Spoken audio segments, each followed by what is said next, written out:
ஆடுகள் எல்லாமே நிறைய அவங்களுக்கு விஸ்தாரமாக நல்ல பெருகி இருக்கிறது. அப்ப என்ன ஆகுது, அவங்க ஆஸ்தி அந்தஸ்துல ரொம்ப பெருகிதான் இருக்கிறாங்க. அதனால தேவனாகிய கர்த்தர் அவங்களை இன்னமும் பெருக செய்வாருன்னா அவங்களுடைய கண்ணோட்டம். ஏன்னா ஆபிரகாம் அப்படி இருந்தாங்க. சோ அதே ஐஸ்வர்யத்துல மிகுதியா இருந்தாங்க. ஈசாக்க பார்த்திருக்காங்க அவங்க தாத்தாவை.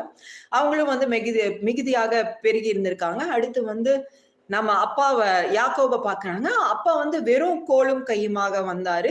இவ்வளவு பெரிய நம்மளுடைய ஆஸ்தி சம்பத்துகளோட நம்மளை பெருக செய்திருக்காரு. நம் தேவன் இவ்விதமாக நம்மளை பெருக செய்திருக்கிறார். இனிமேலும் இதை காட்டில இன்னும் அதிகமா பெருக செய்வார். இவ்வளவுதான் யோசேப்பினுடைய ஒரு யோசனையாக இருந்தது. ஆனா அவர் அவ்விதமான யோசனையா இருக்கிற பொழுதே தேவன் அவரை நடத்தி சென்ற விதங்கள் வேற. நின்னதிக்க தன் சகோதரர்களால பகைக்கப்பட்டு எப்ப